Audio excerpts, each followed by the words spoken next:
a lot of work had to be done. First of all, to make it structurally sound, new roof. We actually had a structure report done so we could determine what was original to the building and figure out a plan, what we wanted to keep, how we wanted to interpret the buildings. I mentioned we wanted to interpret it as it was lived in through the generations. And structural things like the foundation, the roof, a lot of that kind of stuff was done in the town. Hired a professional preservation firm to guide us in that endeavor. Plumbing, we had to have heat. Before we could use the building, we had to have heat in here. We had to have water and a bathroom. So through the town and the generosity of grant funding, we did get some grant funding from the Historic Preservation Office and various legislators. So that helped us a lot to get at least now we have the ground floor done in the town. We decided we didn't want a museum. We wanted the public to use the building. And so the building does get a lot of use. People meet here. We have special events here, lecture series. We have a group called the Friends of Groom's Tavern who help us plan events and help raise money for restoration as well. That's fantastic. Absolutely fantastic. So there are in Clifton Park, there's a lot of other historical sites that are around here. Can you talk a little bit about those? Yes, and I'm so glad you asked, because there's a lot of history in Clifton Park, first of all, and there is a lot of historic buildings. And I think that's what makes a community unique, is its history and its built environment. And here in Clifton Park, we're sort of dedicated to trying to preserve that built environment. You talk to a lot of people and you say, oh, I'm a historian for the town of Clifton Park. And they say, really? Does Clifton Park have any history? Because most visitors to our town, they get off at Exit 9. All they see are all of the shopping complexes and a lot of subdivisions. But if you wander away from Exit 9, you'll find that there's some real gems here in Clifton Park, not only in historic structures, but historic areas. We have the Vischer Ferry Historic District, which is on the National Register of Historic Places. It's a beautiful little mid-19th century hamlet with a high concentration of Greek Revival architecture.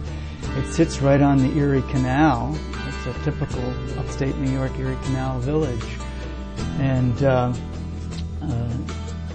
along with the hamlet, there's 600 acres of open land that are also on the National Register because it contains the remains of the Erie Canal, including a dry dock and an original lock. And this is all on the National, and it's part of the Vischer Ferry Nature and Historic Preserve. People can go hiking there, cross-country skiing. It's a great place to get away from it all. It has a lot of river frontage down there, too. You can see the Mohawk River. We have historic hamlets throughout the town. The historic hamlet of Jonesville has a high concentration of 19th century houses, a typical main street. Elnora, which grew up because of the railroad. The railroad came through. There was actually a railroad station. In fact, the supervisor of the D&H Railroad, his name was Mr. C.D. Hammond. In the place, when the railroad came through in 1872, it was called Hubb's Corners.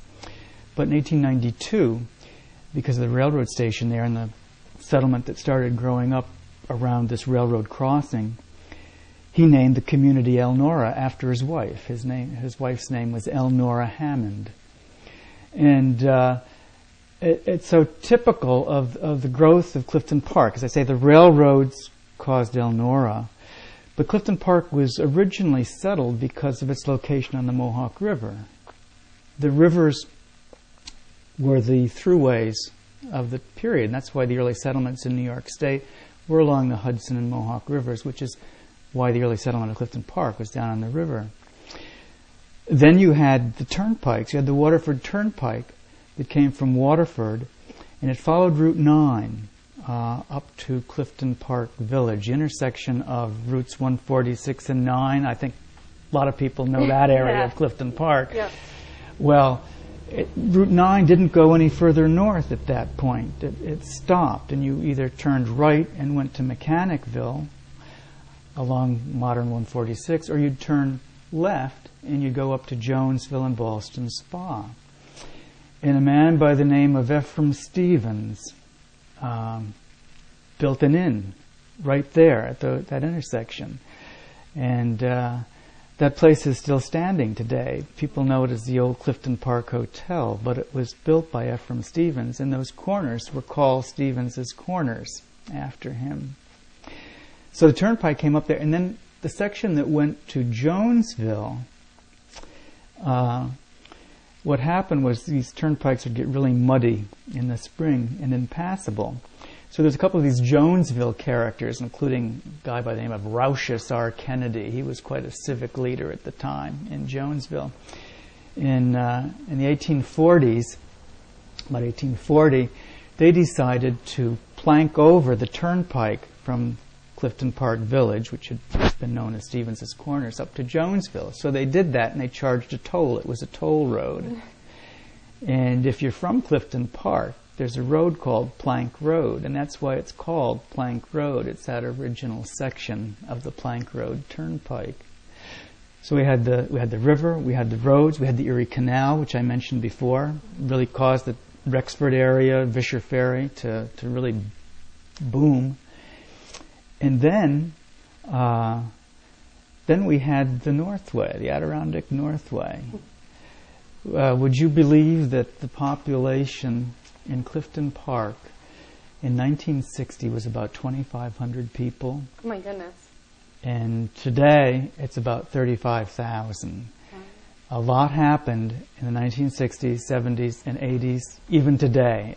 And it's all because of Route 87, the Northway. It opened here in 1959, and a man by the name of Robert Van Patent bought up a lot of farmland in Clifton Park and started with development of Clifton Knolls, 1960s. And land was cheap. Taxes were non-existent here in Clifton Park. They're really cheap.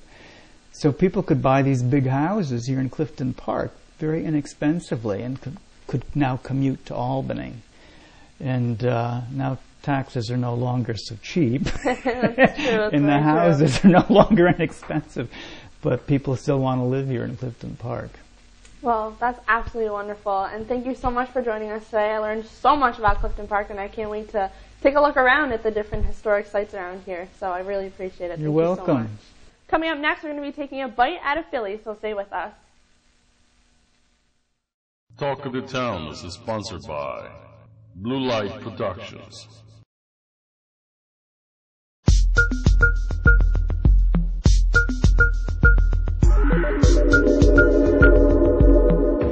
Welcome to the Business Spotlight segment of our show. Today we're in Clifton Park at Philly Pretzel Time. Let's head inside.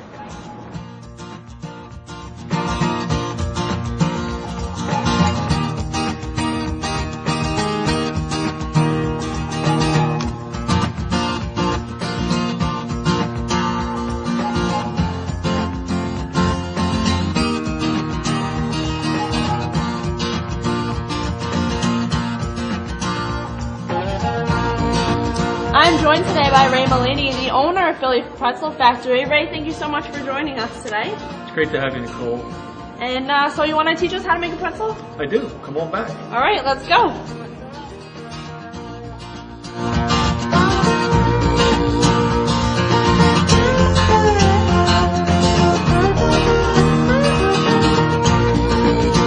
Well, it all starts right here with a 50-pound bag of wheat flour. We bring this wheat flour in from Philadelphia, and this is really the primary ingredient.